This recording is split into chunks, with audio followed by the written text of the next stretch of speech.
I think we've seen it banned I before don't because there know. was an invoker picked up, and a team didn't want to get Chrono Cataclysm comboed. RNG's turn to pick. But we Dire definitely haven't team seen it in the position 5. I think Void incarnate. even as a pos 1, right? It just feels like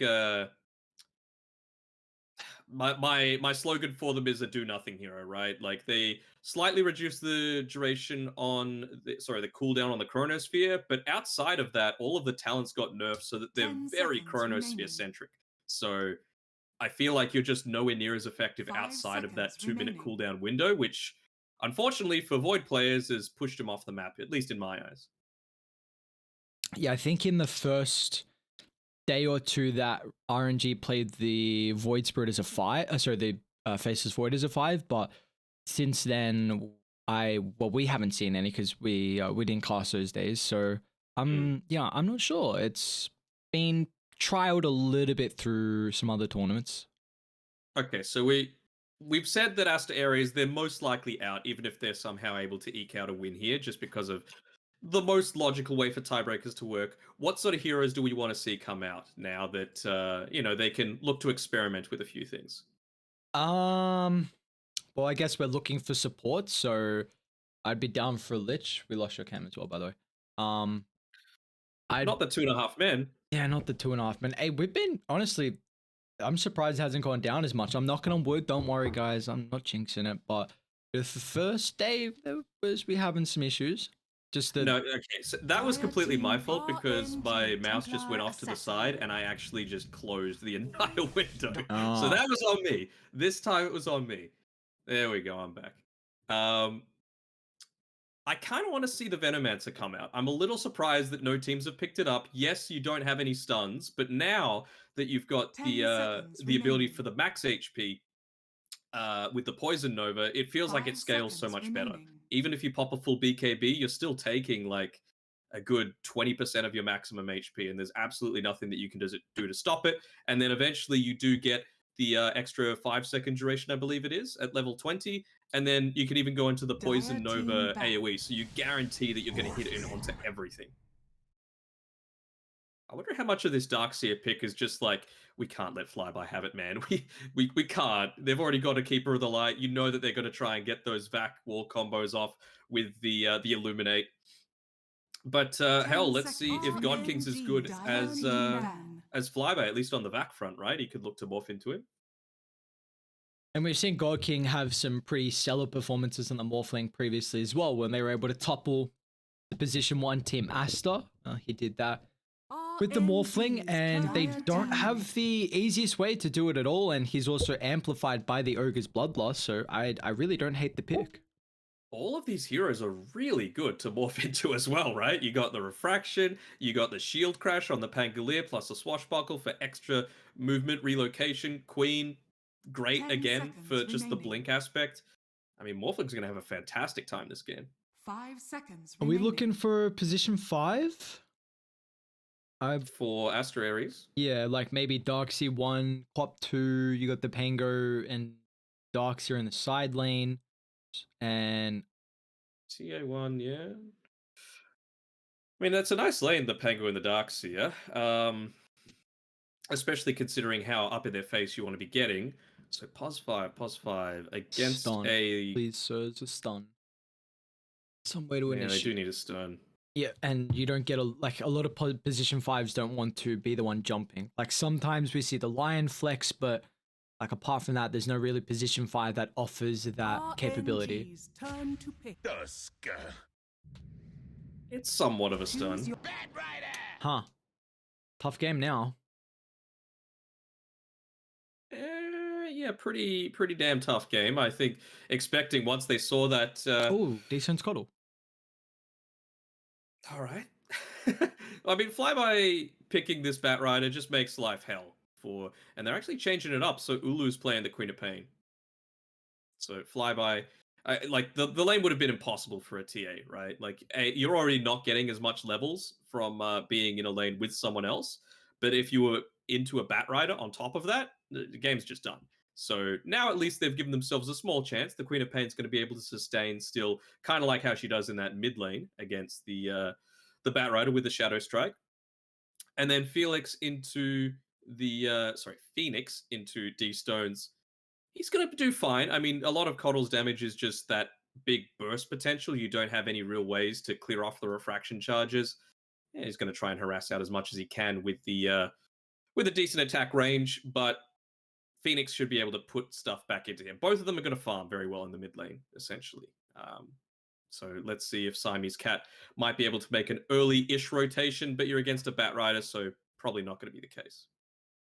Now, I'm really intrigued to see how Batrider is able to fare this game, because again, I've seen some Batrider picks that I've actually been like, looks pretty good. I feel like his laning stage is going to go a lot better, and no other way to put it, he has a shocking lane. So I'm really intrigued because again, I think the buffs, well, at least I think the patch, he got buffed, but it hasn't been translating into the laning phase, which I thought was where he got buffed pretty heavily. So I'm going to be paying some attention to Flyby here and seeing how his time goes. But all in all though, Danog, do you feel like this is a 2-0 for RNG, or do you like the Aster.Aries lineup with some of their flexibility?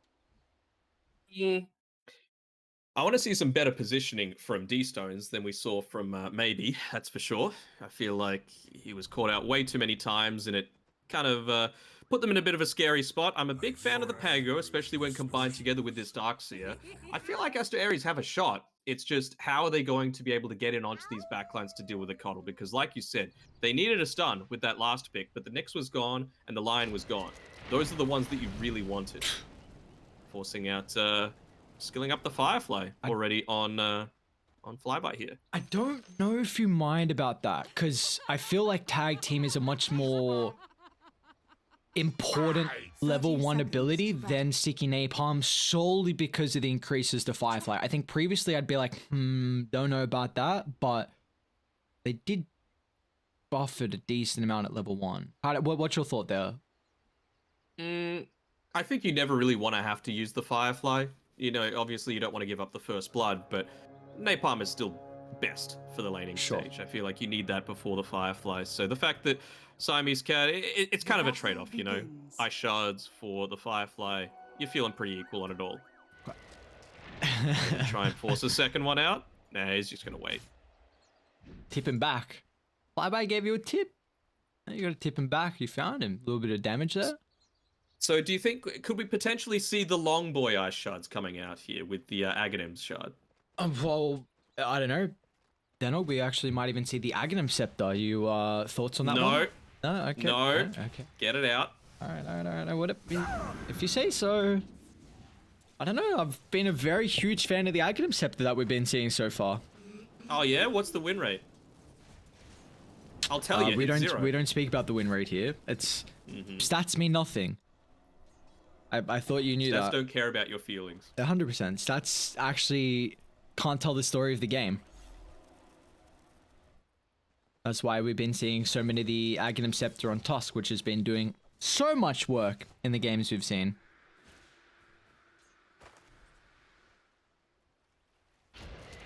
Oh no, not Felix now.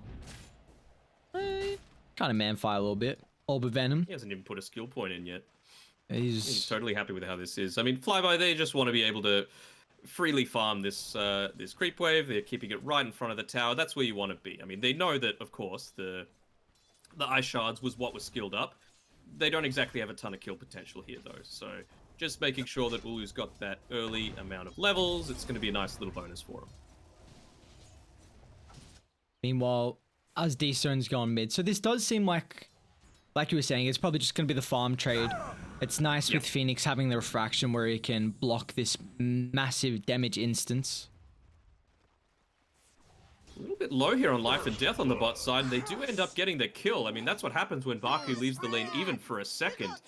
If they can even interrupt this pull, which they do, that's going to be really nice for RNG's side. He was being a bit of a menace, though, in the laning stage. You know, you still got that shield crash. He was making sure he has the Ion Shell onto him. He's just going to run forward, get the AoE onto both Red Panda as well as God King. And, yeah, just try and force them back a little bit here. Baku is going to end up falling as well. This Ignite should tick him out, and in fact, God King can just do the work himself for the last right click. He got very greedy there. He only actually hit the shield crash onto one. It's got a huge radius, and somehow he just didn't manage to hit it onto two when there were many times where he could have got it on. I've been very impressed with the Ogre's laning stage from what we've seen so far through the groups. Like, we haven't seen it as much, but really feels like that Ignite value of life change really is helping his lane. And it was already a pretty solid laning stage support. Especially when you're into these teams that don't have any way to get rid of the Ignite super early on. The amount of damage that you're able to dish out, I feel like that's the POS 5 meta right now. You either need to be super defensive, I still don't rate the Omni Knight, or you need to be a POS 5 that's able to dish out a ton of damage. We've seen it with a Disruptor, we've seen it with an Ogre Magi, Silencer can do it as well. Occasionally the Keeper of the Light, but he feels a lot more like a 4. And, I mean, this is the perfect game for Red Panda to achieve all of those different objectives. At least, though, looks like, again, Phoenix is really only going to be answered by the Bat Rider as this game goes on. Blocks here onto Red Panda. He should drop unless creep. The singular Hellbear. Potential is always there. Barker, unfortunately, off the mark there. So, yeah, there's no real answer to Phoenix's TA. I mean, if Bat Rider has an incredible time, which, again, he's not CSing too well on the laning stage, only 13 at the moment, but they are starting to make some stacks for him. Radiant's middle tower is under I think attack.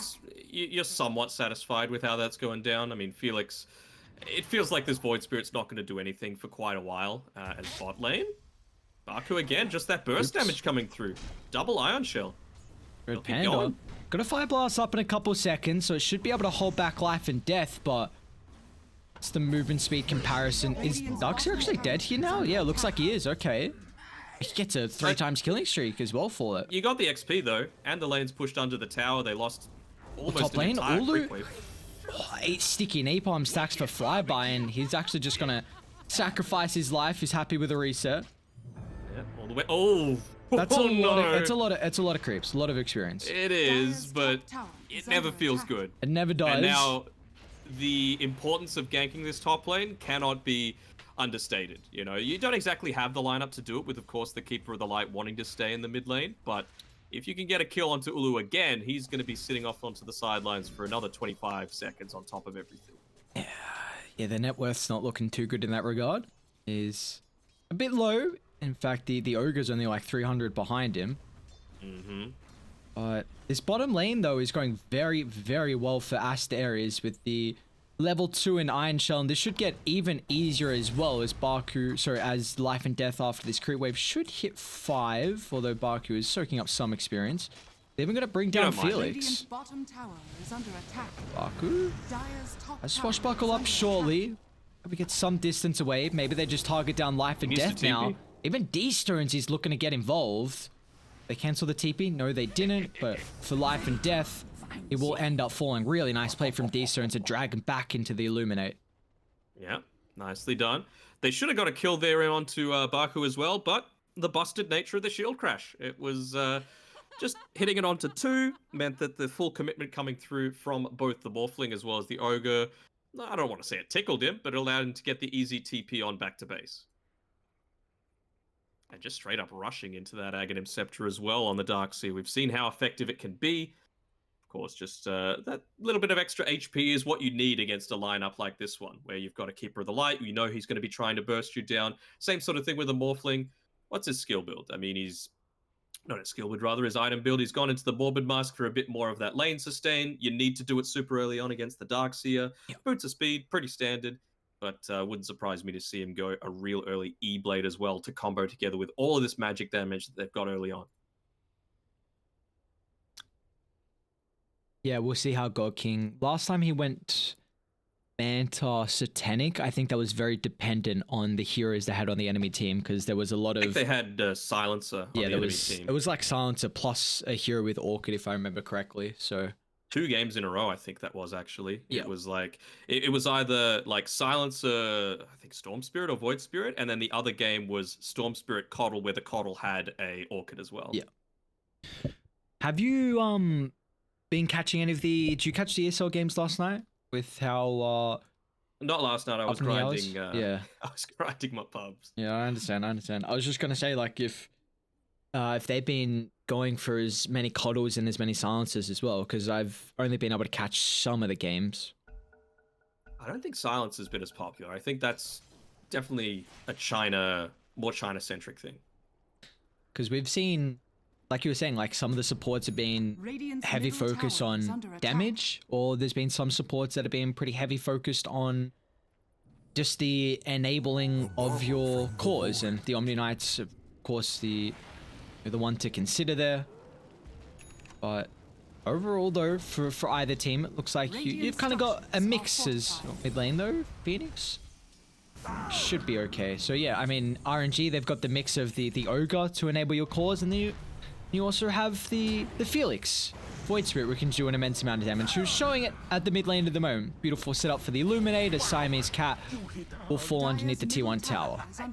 I mean, that's one way to deal with Phoenix. Just have Red Panda rotate in. That tick damage coming through from the Ignite. He's gone the Urn as well. So that refraction is going to be basically non-existent, as they're going to go through to check for any stacks being taken. This hard camp, the ward, revealing the fact that he was trying to take the hard camp as they invaded in, but no ancient stacks, and that's the really important thing. D-Stones is going to make this rotation down towards the bot side. They could get a kill quite easily here onto these two. Oh, it's going to be a big Illuminate. Only hits on Baku, but still, again, D-Stones, with how he's playing with the Blinding Light, has looked really clean. And we haven't seen the coddle played on D-Stones previously, but he's looking like he's been practicing a little bit in his pubs.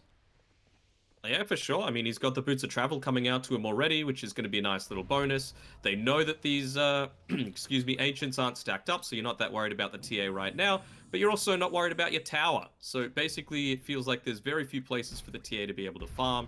No stacks inside the Dire jungle as well, which is something that you really want if you're picking or are relegated to having the Dire lineup. Siamese Got cat. two here, though. Yeah, it's a beautiful placement in the shards. They do have some reinforcements converging the area with D-Stones and God King getting involved early. Gone. Unfortunately for the Phoenix, without this protection in the instances, they can just continue to chase her down. Got another use of the refraction up in a couple of seconds. Is the survivability enough? And it looks like Coddle with a good old right clicks will do the duty. But still, Aster.Aries trying to chase God King. Ulu's got Sonic Waves, going to push him further back to Baku. He's just going to attempt the TPR, but they have the vacuum to cancel this. And God King, well, his rest of the reinforcements avoided the area. They went back up the top, so there was no assistance coming through. I mean, it's in his name, right? God King Feeder. So he's just understandable. He doesn't want to disappoint the fans. Okay, yep. What's more disappointing with you go against the grain of your name on how your playstyle should be, or if you keep feeding? Column A, column B. D-Stones, he's down here on the bottom side with the Boots of Travel. They don't clip Ulu, though, with the Illuminate, so it's a lot of damage that's going to be lacking. Might be ready to launch a second go of the Illuminate, though. Has to be careful here. Will he get the Blinding Light pushback? No. And now Red Panda is getting targeted. Baku has this little 6. This is huge. He's got 5 killing streak from the Keeper of the Light, so they should be able to bring him down, and Baku's the one to pick it up as well. Had a very solid game 1 here on the line, and well, he's showing up big on this flex position for Pangolier. Just goes to show you the difference, right, of you are still very squishy if you get caught out of place on the Keeper of the Light. Even with the Null Talismans providing a little bit of extra strength, you're only sitting at 1000 HP. And this early into the game, with all of the magic damage that they're able to pump out, particularly with the Ion Shell, the Shield Crash, Baku's the one dealing the majority of it. Able to take him down, so a big valuable kill streak going over to Aster.Aries. Meanwhile, how is they getting is there anything else they're getting on the map? Well, Flyby hasn't been getting involved at all, and this should be a kill. Tusk, a nice attempt, but D-Stones is already charged up that gigantic Illuminate. And meanwhile, he's played some Space Invaders in his time. It's quite the game. It's the OG. You gotta shoot where they're gonna be, you know, not where they are. That's next level. You gotta keep in mind about the travel time, the winds, the temperature can all affect. Yeah. As a fan of golf, The wind can make or break your day. Radiant's middle tower is under The weather attack. impact can be too Dire's devastating. top You tower don't want to is see my under golf attack. swing. Oof, that's no good. That's no good. You know Charles Radiant's Barkley, middle tower is the under Yes, yeah, the basketball player? basketball, yeah. Have you seen? If you haven't had a chance, Google or YouTube his golf swing. It is atrocious. It Dude, looks why are you like calling him out like that? I'm telling you, it is bad. Michael Jordan calls him out, so I'm allowed to. Hand up. What the hell? You're not like Michael Jordan. Fango. That's a big kill to find here. We saw the impact from him down bottom, but still, Batrider and Ogre join him in the afterlife. Radiant. I don't know if they've got anything left in the tank, but they are still continuing to look to defend the tier 1 tower, but with how weak it is, it's not going to be easy at all. Radiant's middle tower has fallen. Phoenix is going to be cautious, man. God King attacks very fast, so can start to deal with the refraction before you know it.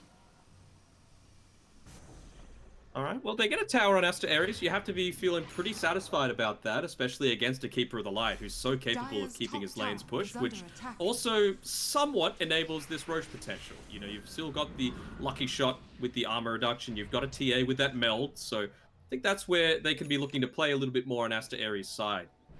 Play around for the next pickoff. Any key items set to come to them shortly. Still 1,500 gold away from that Desolator. I think once that's picked up, that's going to be the key timing for them. Well, for Ulu, he's going into the Witchblade, so this is an item that we really have not been seeing. I think we saw it once on the puck, and then apart from that, it wasn't getting played at all. Flyby. See, It's a fast boy. Firefly's enough. They just catch up, actually, with the snowball, and that's all they needed to lock on top of him and get that extra stream damage. So, big kill to find, too, because Flyby, okay, I believe he just finished a blink, so if they killed him before that was picked up there, then more impactful. It's just one of those new neutral items. I think the Tumbler's Toy was available to be used, but it's just not at the front of your mind, you know, just to use this wacky new mini 4-staff that acts like a blink dagger. God King. Solo drop in the wall. Huh. He doesn't have a level in replicate that I can Dire's see. top Yeah, tower he is doesn't. under Okay. attack. Well, I understand. He's just wanting to farm on life or death. He's a greedy boy. It's efficiency, man. It's the efficiency play. He's already one component only away from picking up the axe. He missed one of oh, he missed two. Oh, I don't know if I can. I mean, he's a Dark Skip player. He's not a Morphling player. He doesn't know the Batrider. attack. Revealing the blink and bye-bye refraction charges, bye-bye Phoenix's life as well. Great reveal from Flyby. Being stalked by the Templar assassin. Still, despite all of this, I mean, TA's died a couple of times, hasn't got any kills, a few assists, but still sitting number 2 on the net worth fairly comfortably. Just so busted. Get it out. Yeah, I'm honestly surprised we haven't been seeing more Templar Assassin, which every game we've been seeing, it's felt very, very strong. Radiant's And top tower is under attack. teams are still wanting to experiment. That's what I'll put it down to. God King. It's still going to be very difficult to kill the Morphling. I mean, he's died twice, but I feel like as the game continues to go on, that's a hero that really gets heavily countered by any instant lockdown and a mass amount of stuns, and that is not what Aster.Aries have. Okay, so he's going the Manta style first, I suppose. Just realizing that they need some sort of way to take objectives. Like, the only one that they've got was top because of that nice early rotation through from D-Stones. But, yeah, I suppose outside of that, they are lacking somewhat. So I understand the fact that he's going that before the E-Blade. I still feel like E-Blade's going to provide so much input for a lot of these team fight victories, though. And you can see a slight difference in the way that the itemization went down between D-Stones and Maybe. Yes, he goes the Dagon level 1 because, you know, paired together with the Solar Bind, it's so much burst damage. But going into the Aether Lens after that, which will build into the Octarine, so he just wants to be able to spam out spells so much more frequently. And from a safer range as well, with that Blinding Light, which, you know, you don't want to be caught up in the middle of these team fights. Is They there... know he's there, though. He's underneath a TA trap, and you've got Quap and the Tusk moving forward. So what do we feel like we're... Oh, top lane. Who's caught out here? Felix? Almost falling. Phoenix was springing the Meld Trap as Ulu's even going to look to get involved as well. A beautiful two-man Sonic Wave, but these stones is so mobile here on the Keep of the Light. Rolling man's The coming. only issue is that Baku's able to catch up to him. There's nowhere to escape. The Pango, once he's chucked out in the ultimate, and Phoenix can close out the distance with the damage too. Dire's middle tower has fallen. Still a squishy boy, though, on this Keeper of the Light, and with that pushed in, they're not even going to care about taking the top tower. This is time for Roche. You've got the tag team, you've got the minus armor from the Lucky Shot, you've got the Meld, and now the Desolator as well. So this should be a pretty free Roche for Aster.Aries. Ulu, they might be able to burst through the Queen of Pain. Nice timing of the Remnant from Felix, just locking her in, and now Roche is really weak. Ballsy play. Aster.Aries, now they have to commit to the Roche pip. They've got the lasso, drag it back to Templar Assassin, and they've completely burnt any refraction opportunity to keep her alive. Roche is about to fall. Who's going to be able to pick up the Aegis? God King's falling really low. He needs to get the Roche kill before he dies. He won't be able to. It's life and death, and Baku is the one to come in clutch there for Aster.Aries. D-Stone's just too late to the party, but he might still be able to clean off the tusk. Oh, I don't know what he's doing there. Just going right back into it on basically no HP, thinking that he could get the kill onto the Ogre Magi, but Ogre's fairly tanky, my man, and you're just a pos 5 Tusk. Still, though, it was a ballsy play for RNG. Almost worked out for them. With all of those abilities to reduce the refraction charges, this BKB is so important for the TA. You know, being able to remove the factor, of course, of the Urn, the Ignite, Batrider Firefly on top of you. Just being able to stand and fight is a luxury that he hasn't had up until this point. So it's going to be, once that happens, on Flyby to be able to get in onto him, burn the at least half of the duration of the BKB eventually with the Flaming Lasso. The first Aegis is quite often a very big timing though on the Templar Assassin. So the fact that she still doesn't pick it up, and I mean, yes, you get it over on Baku's Pango, which should enable him to not get bursted down and at least get the Rolling Thunder off in the second life, because they'll have to commit very heavily to kill him the once. But yeah, TA with first Aegis can give you a big power spike where you can start to get a lot more map control and then take over the game with your just influx of items compared to the enemy team. And Baku's very quickly becoming a player that I've got a bit of a soft spot for. Like, they're just every little things that he does are just really good. You know, the timing that he goes for, that he makes these stacks, the way that he micros his courier to get the maximization out of the movement of it. It's all looking pretty damn good. King setting up the fight here. Baku with the Blink blink dagger. reveal, and that's all the lockdown they need. A beautiful start. Steal the neutral as well. Oh, That's Radiant's Brigand's Blade. Yep, Baku again. He's the only one that realizes it. My man. Radiant structures. no are bueno. fortified. Radiant's top tower For is the under roll up attack. as well. I'm still waiting for that long boy, Siamese Cat. Yeah, sure, the Blink Dagger's pretty damn important, but still want to see that long Ice Shards. Radiant's top tower has fallen. That is a couple more deaths than I was expecting on the Morphling. Like, still going into this Manta and the Radiant's Satanic, top which is the tower build is that under he's attack. been having a lot of success with in his previous games, but it's taking him a while to get to that Dire's stage, bottom and tower is under I attack. don't know how fast he's going to find this next item, considering Aster.Aries is doing a very good job at limiting the map now. Radiant's top tower is under attack.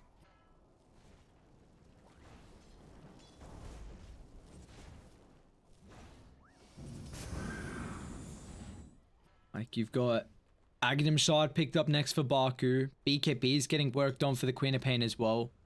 Like, they're just continuing to find these next set of items here for Aster.Aries, and even though it's a very even game in regards to the economy, it seems like Dara just been executing just a little bit better.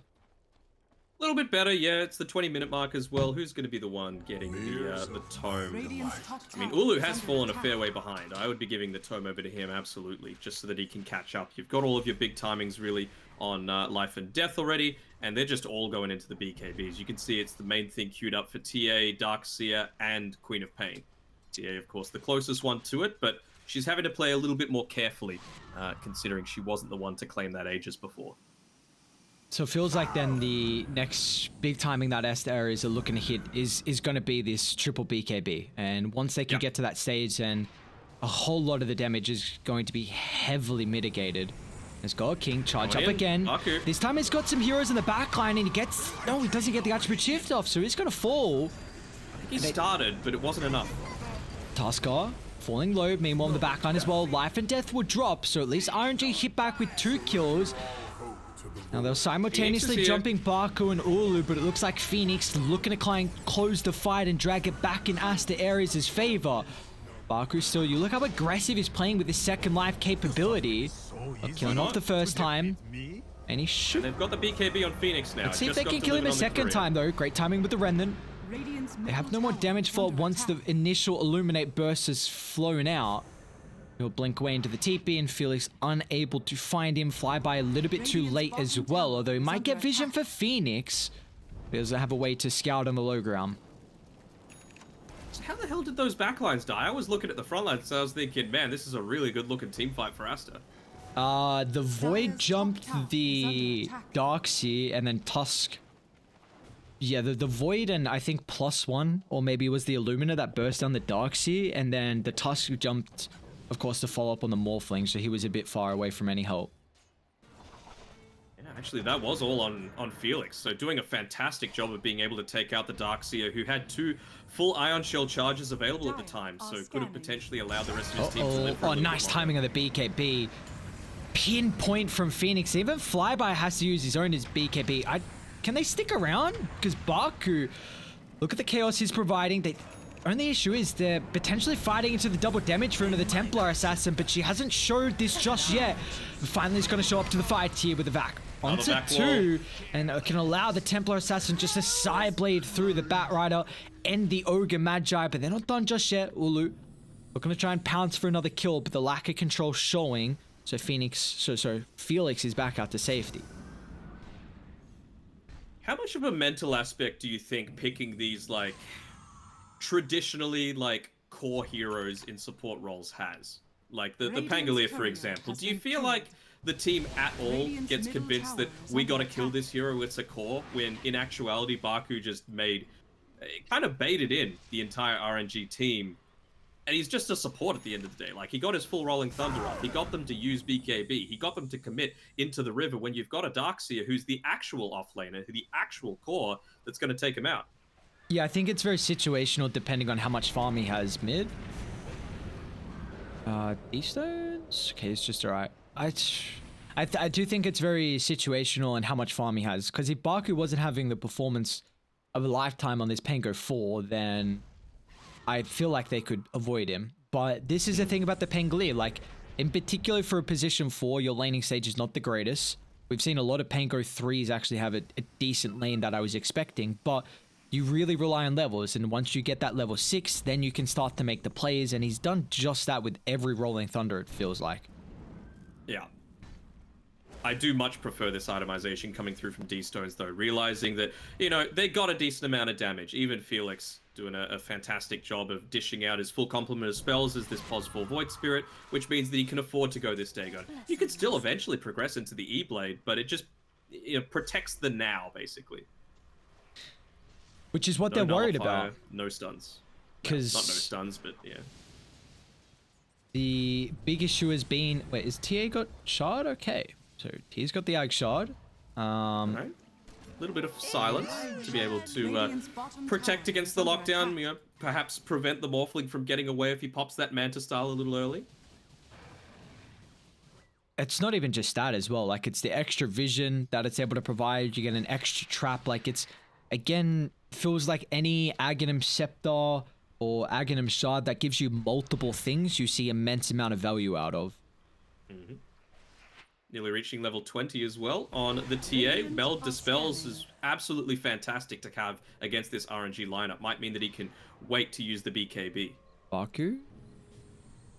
Dire's top tower is under attack. Trying to find God King. God King. Very split though. They're still coming. They're smoked.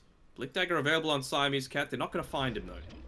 Felix? They might find Felix, but again, very nice use of the spells. Oh my... Okay. The Spidey senses though. I think you see the direction of his astral step blade on the ground. I think that's how he knew. Which is pretty cool if that was the case. The only... Radiant fighting in Roshan doesn't feel like a good area to take a fight at all. I mean, Dai have so much control. And, well, it's also just gone before they even have any awareness of it. Roshan has fallen to the dire. That's Agshard going to the Queen of Pain as well. Dire's So bottom a little bit of tower extra is under silence attack. for when they're looking to make these aggressive plays in. And they give the Aegis over to Phoenix. So Dire's high ground structures are fortified. is going to still be very difficult to siege here, but Dire's bottom tower is under attack. they at least do have the Blink Dagger on the Tusk, which I think is one of the biggest ways to Radiant deal with the structures lasso are initiation, and that's how RNG come back into this game, because Dire's bottom pre-Blink, tower is under they didn't attack. have the easiest time to keep someone alive through the lasso, but now you have this item as They're looking to go Baku in. charging up the Rolling Thunder. Great use of the bounce back as well, but somehow he got the Scepter off in the nick of time, and Felix might be okay. Meld flying forward, but there's enough health where he's going to keep his life. Phoenix is still chasing though. How the hell did he get that off? I thought Baku was inside of him with the Rolling Thunder, but Flyby? clearly not. Okay, Can't be popped. It's just a lot of little things, though. They're keeping the lanes pushed out, though. That's the important thing for RNG. If you're going to use a lot of these key abilities to be able to get away, you can't leave yourself vulnerable for any kind of tower push. You know, bot side's kind of pushing in, and honestly, it's pretty important for Aster.Aries to be able to take that, because having outpost control, increasing their experience lead, is going to be pretty important for being able to secure the end stages of this game as we get closer and closer to those level 20 talents for a lot of heroes, and level 25 in particular for Phoenix. it just doesn't feel like God King is at a stage in this game where he feels strong to man fight. Like, I'm still worried that the Morphling is going to die in a lot of these fights, even though he's got a pretty defensive build. Felix again. Going in again. Well, they actually called out Flyby, which is a very impactful hero. A lot of their initiation, so recognizing Felix is a little bit too difficult to burst through, and I really wonder when RNG are even going to pick up a gem, because Dire are just consistently picking them off with their vision advantage, and it's been quite the nuisance so far. What's the duration of that?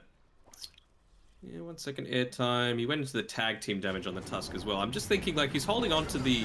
Oh, he's getting Ulu. sorry. Great blink forward. There's the silence out from the Aghanim Shard, and up at the back on the higher ground, God King stuck. This has got the waveform, but there's follow-ups there. Will purge off the first silence. disarm. Still has the Satanic as well. He needs to be right-clicking heroes, but the disarm not giving him any opportunity. Still looking to retreat further and further back. A beautiful play with that Queen of Pain replicate, but oh my god, that was so close. Well played coming out from Felix Chauba. Nicely flyby? done. I'm hearing a lasso, though. Dragon Baku Is this back enough in. damage? Still just It a is. support. Still just a support, but it really feels like RNG, with the state that this game's looking, they'll take any kill they can get. Man, they're tired of having these damn slippery heroes being able to get away from them. Nullifier is being queued up next, or it was. I think just switching up into the Daedalus, actually, on the TA. I wonder what neutral item the Tusk wants to pick up, because he's still holding to the Philly Stone. I mean, the Quickening Charm feels like the way to go, to be honest. Just having more frequent saves, more regular Blink Dagger. He's gone the Long Boy Shards. Oh. Oh. My man. Okay. I mean, they do have a lot of ways to get out of it. They let's do. Be real. They really do. They The have- Bat Rider, the Morphling, the Void Spirit. It's basically only the Coddle if he gets caught inside that's kind of boned. Which You're not is... really caring about the Ogre all that much. Yeah, I haven't seen it in the games we've been seeing on the Tusk again. They've been really favoring this Aghanim Scepter, but a different version of the Ags picked up here from Siamese Cat, so I'm excited to see how it fares. It's not as heavy of an investment, and it's part of the kit that you already use, right? So it's a lot more viable for mine. Dope. They got a gem. Exactly what I wanted. This will make it that much more difficult now for Aster.Aries to... Or God King's in real big trouble here. He needs to find Ulu's replication. That's what kept him alive previously. Still got the man to the Satanic. He's actually going to try and turn a man fighter. Siamese Cat will fall, but a jump in once again. Ulu doesn't get the silence before the waveform away. Now Ulu's falling pretty low. He's going to be careful how long he sticks around. In fact, yeah, he's just going to blink out to safety. But Phoenix doesn't have that same capability to get the retreat instantly as they'll lose the Aegis. RNG, are they looking for a full reset or do they want to stick around as Red Panda somehow still alive? They've wasted out a decent duration of Rolling Thunder, and without the lasso though, still jumping in and out they go. Life and Death's gonna reveal his hand now. A beautiful combination from the Darkseid, but there's no follow-up afterwards if Phoenix wasn't nearby to be able to put salt to the wound, but he's still gonna be careful too. Really doesn't want to commit the BKB unnecessarily. Meanwhile, Ulu though, lasso's back up. There's a blink on Batrider. Can he get the follow-up at the moment? He's going to try and make the attempt. Flame Break, drag back. Ulu, no! Dagon from out of range. Well, I don't think it was because of the long boy, but Siamese Cat just completely blocked off 3 of his team members against a Morphling who has waveform. So, not sure if that was the play, to be perfectly honest, but ends up costing them. This is 2 attempts now in a row that they haven't been able to kill God King with their initiation. RNG doing a very good job of kiting the initial onslaught of abilities. You know, once that Rolling Thunder's on cooldown, we've seen Baku, yes, the disarm's nice and all, but he's been making a lot of plays solely off the back of that ultimate. So if they can kite the duration and reset from RNG, then all cylinders are clicking, and you know, with kind of back-to-back team fight victories, they're giving themselves a great opportunity to bring themselves into this second game.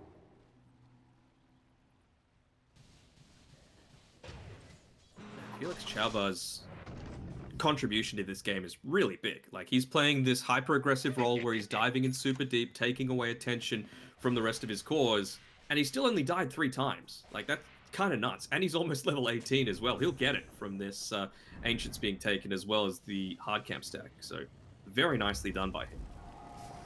And now the damage is just ramps up even further, right? He's got the Enchanted Quiver. He's got the 3 points in the Astral Step, which now does that 350 debuff damage.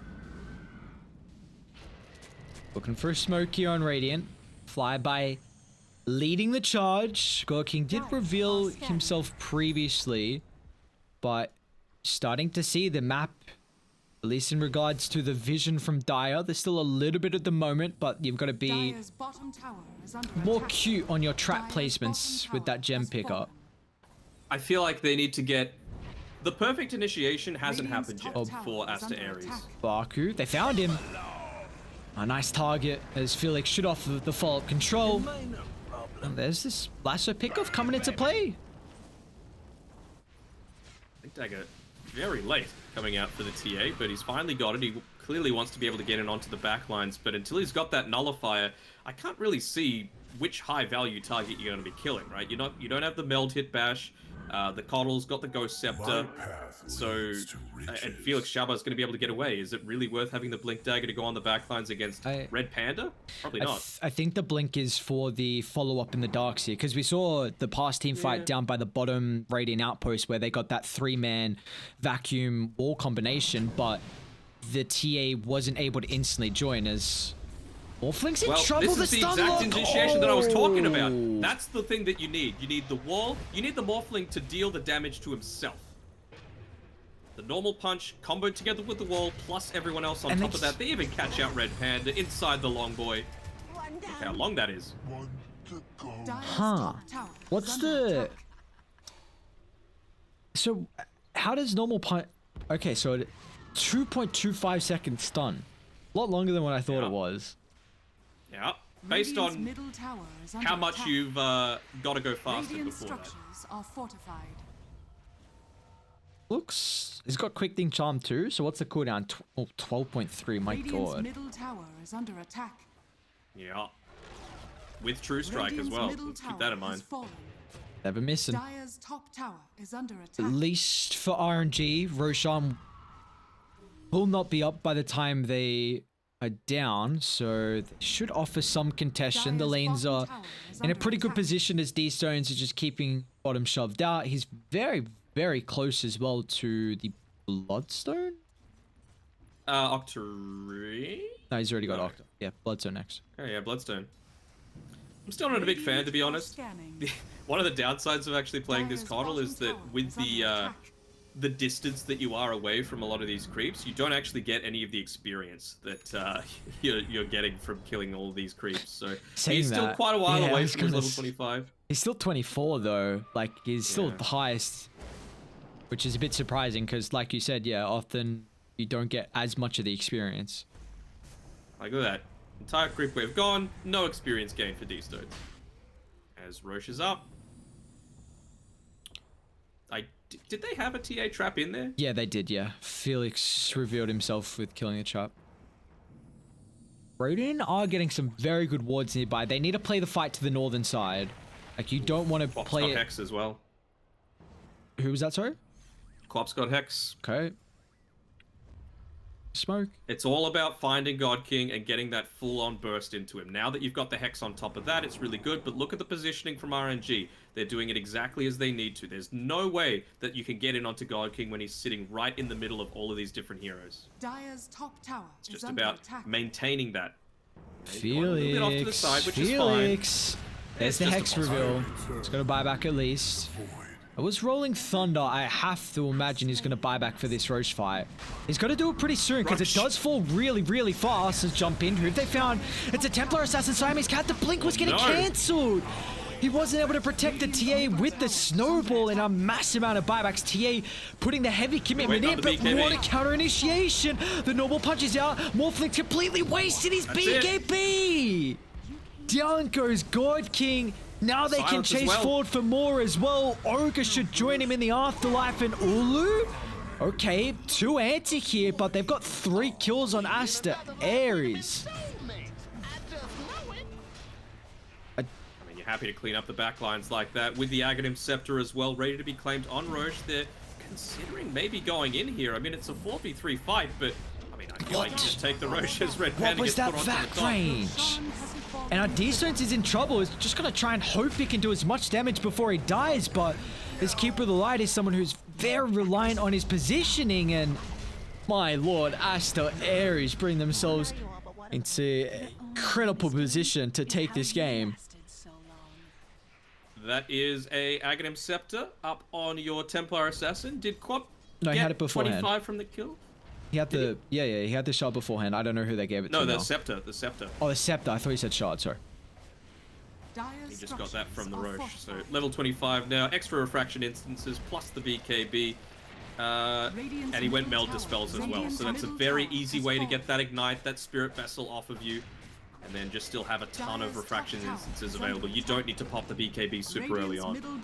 They're going to convert this into a bot push where the lane is already very heavily shoving in. How has that catapult wave survived this long as God King, he's rushing down there to try and eliminate it. Radiant's bottom tower is under attack. Well, there seems to be quite the issues here as God King's itemization is very, very defensive. Manta, Satanic, BKB into the Lincolns. He is all on the board of surviving and just hoping that he can do the damage coming through from his agility shift. I mean, I don't exactly know what this Lincoln Sphere is going to do for him, to be honest, right? Like, what targeted thing are you actually putting in onto him? The Hex You've is got the only Vac. thing. I mean, yeah, but you were killing him before the Hex came online. So you've got the Vac, you've got the wall, you've got the normal punch, which is just a right click. And then you've just got the burst damage coming through from the TA, who, by the way, has a double damage, and they could even look to group up together in smoke. That Aesthetics cap would be huge. Yeah, he's holding on to that. You need that 50% status resistance, and maybe now, with the Lincoln Sphere being picked up, finally he can look to survive, but never underestimate the power of a Darkseer. We've seen the back-to-back Darkseer performances. It's been from either team, but it has had some incredible impact through these team fights from Game 1 and Game 2. It's Radiant 25 as well, so he's got his spell block. Bottom tower has A lot more survivable. charging it up. Flyby, instant BKB. Phoenix as well has a double damage rune for this fight. God So King. Flyby's going to be careful. God King caught in the back line, but he's okay. Still Baku charging up the Just Rolling isolating. Thunder very deep. Oh, Felix just the silence at the last second. On top of Baku once again. This is a difficult spot to take the fight with the wall straight on the choke point here. So Radiant, they can't run past through the wall, but still they've locked in Phoenix, going to try and burst him down through the first life. They're able to do so successfully. It's a decent vac, another use of the wall, but Morphling, where's the damage fall from God King? He's going to be okay. Lincoln's dragging down to the southern side. A waveform's how up in far a away they're couple of TPing seconds, though. but there's no assistance at the moment. Can he get anything off? No, the silence coming through from Phoenix's trap. They're still chasing Ulu, but Another the normal lack fight. of control is showing so heavy right now from RNG. As they're going to lose a third target. Red Panda will attempt the TP, but Siamese Cat has the answer. And, well, it looks like for Dire, with 4 heroes that are going to be down and at least 3 that don't have buyback, making it a 4th without buyback, this should be some heavy damage to the objectives now.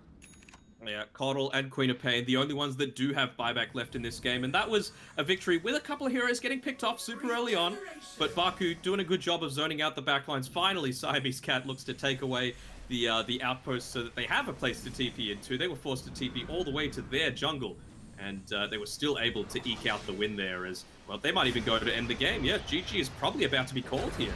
Yeah, this one's looking over and done with. I mean, Radiant have Glyph and a buyback on Coddle. We'll see how long he can delay it for. Trying to drag the creeps off the tower, but I mean, Ulu and Phoenix will do so much Radiant damage. structures are fortified. Next hero's up in 20 Radiant's seconds, middle which is the tower Ogre. under attack. With the first tier 4 to fall, and I mean, you can't put yourself in a position to use Blinding Light. And in fact, he can't even. The Spirit Form on cooldown for another 10 seconds, and Aster.Aries, they'll keep the series alive. We're taking the game. Radiant's ancient is The under second one here, and victory. forcing us to go the distance. All right, I like it. And Tusk Aghanim Scepter remains 0% win rate. Long Boy, 100% win rate. Yeah, I think definitely. it's more the Darkseer. Oh, It's more without the a doubt. Darkseer. I cannot believe how much impact we've been seeing from Darkseer from this series in particular. Like I now it's a question of we are getting our individual meta in this series, and I'm really intrigued to see if the priority is going to show in game 3 with the Darkseer, if it's going to get banned out first phase, if it's going to get picked first phase, like, because legitimately either team has shown that has really been one of the key reasons of why they've won of respective games. Sure, I would still. I'm not sure what this Bloodstone is for, right? Like, I feel like if you're getting jumped on as this Coddle, you're just dead. That's what the Ghost Scepter's for. That's your defensive item. I feel like if you went for something like, I mean, the Kaya's fine, but converting it into, I don't know, a Sanjin Kaya maybe for a little bit of extra protection, and you know, a sheep stick as well. An early sheep stick might have been able to turn around these team fights as the BKBs got a bit lower. Hell, even an Ags, right? Like, you're not fulfilling your damage potential, but you're allowing God King to do something. Whereas it feels like he just doesn't have a game because of how easily he's able to be focused down without any of Aster.Aries having to pop their BKBs. Yeah, well, Aster.Aries with their incredible execution, and it has to be said as well, props to Baku too, with how he played on the Pangolier with so much impact, but they have cut off the momentum that RNG had from game 1, and now potentially it's swung into Aster.Aries' favor with this solid game 2 victory. Nonetheless, though, we'll be going the distance here for our second series of the night. We'll see if RNG can close it out strong, or if it's Aster.Aries with the upset.